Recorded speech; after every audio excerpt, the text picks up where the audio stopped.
I appreciate your candor on this particular item. Now, in regards to Acasti going forward, it would seem that the objective here is you prove the merits of what I'll call the natural science.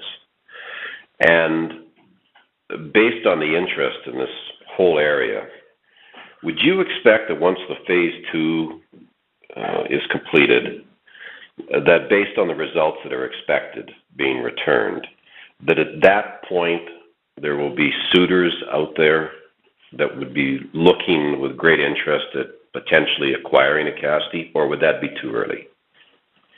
Well, let me start by backing up just a moment and talk about what we're doing in our phase 2 work. As you mentioned and as I mentioned, there are a number of individuals who have taken krill oil that have gone ahead and spoken about the benefits they've gotten as a result of taking krill oil. Those are anecdotal reports. Those are reports like mine, where I say, well, this had a great benefit for me. It's very different to get those anecdotal bits of information versus going ahead and doing clinical studies. And what we're doing is we have engaged in a rigorous phase 2 clinical program, which includes blinded study as well as an open label study in a large number of patients. And we expect that the studies that we're doing will hopefully demonstrate the type of benefit that we've heard about in anecdotal type of reports. And what we're specifically looking for are endpoints that are regulatory endpoints, endpoints that we could go to regulatory authorities and talk to them about reaching these types of endpoints that could hopefully translate into a pathway towards approval. And the endpoints that we're talking about are endpoints that have to do with triglycerides.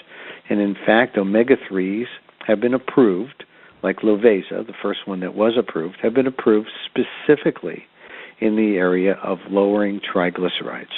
What we hope to be able to demonstrate is that same ability with our krill oil in the clinical studies that we're going ahead and moving forward.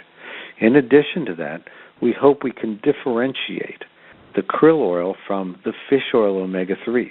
We hope we can differentiate it based on the amount of lowering of triglycerides or the fact that we can lower other aspects of the lipid profile as well. And because of the lack of negative effects that we have, the lack of any type of regurgitation, GI type of irritation.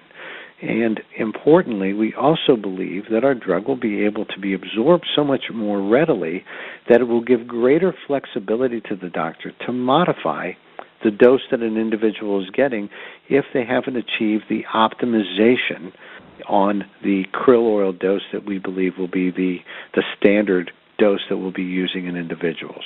These are aspects of our drug that we hope we're going to find as a result of our phase 2 studies that are currently ongoing. Once we go ahead and complete that, we'll no longer be speaking about things in an anecdotal way.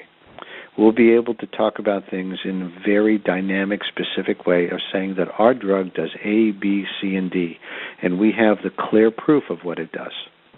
That's the time that I believe we're going to be drawing attention from the outside world. And when I say drawing attention, I'm never sure where it's going to come from, whether it's going to be coming from the pharmaceutical community or whether it's going to be coming from the investment community. But once you're at that place, once you've gone ahead and shown through successful phase 2 studies that your drug has a benefit, and that benefit has beneficial characteristics that are different than other drugs that are out there, I think it's going to draw a great deal of attention. Whether or not that attention is going to result in a greater valuation for us with the potential of this drug being seen, or whether or not it draws from the pharmaceutical industry attention from them, that's yet to be seen. I can say that this is an area that has a great deal of attention right now out there in a general manner, whether it is to our company or other companies that are working in the omega-3 area through the fish oil effort. It is an area that is well understood as an area that these drugs are barely being used and that greater and greater utility of these and use of these are going to take place. Right now, Lovaza, the drug that's is in a prescription form that's being used, has a market of well over $1 billion. This is not a market that is stagnant, but a market that is growing, and as other drugs get introduced. that are easier to use, that are more tolerable, I think that this market is going to grow. And I believe the pharmaceutical industry is going to draw a lot of attention in this area because it's not often that you have the opportunity to have what I consider a grand slam drug, a drug that has no side effects, a drug that has great benefits, and has a market area that's going to hopefully exceed $1 billion in terms of potential sales. In context of that with Lovaza, and look at Amarin's current status, where the market cap is closing in on a couple of $2 billion. Without putting you on the spot too much, in a dream scenario, does Acasti have the elements that potentially could put it into that type of valuation? Let me say what makes a drug valuable to the pharmaceutical area, and certainly what should draw the attention of shareholders, are really three elements.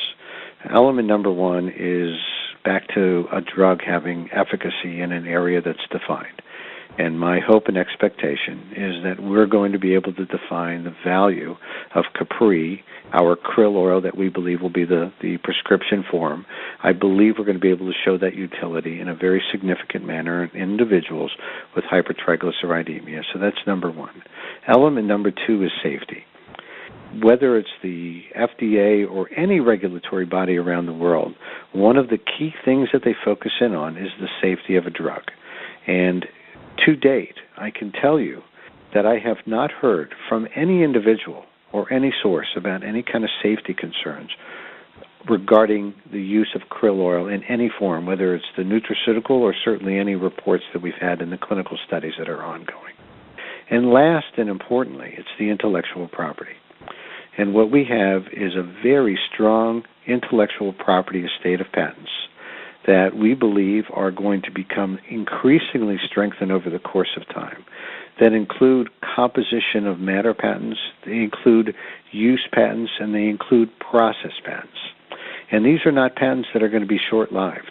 These are patents that are going to go on well into beyond the year 2024. So we believe we've got a great patent estate as well. I think that those three elements together have to, and again, all based on our potential success in the phase 2 studies and later in our phase 3 and pivotal trials, if we're able to go ahead and move this forward, I have to say I believe that the value of this will certainly parallel the kinds of values that you're seeing with Amarin, the kind of value that you see in a drug like Lovaza, and that's well over $1 billion. So I don't know where we're going to end up. It's hard for me to speculate. I don't have a crystal ball, and who knows what other drugs are going to be coming up in the interim.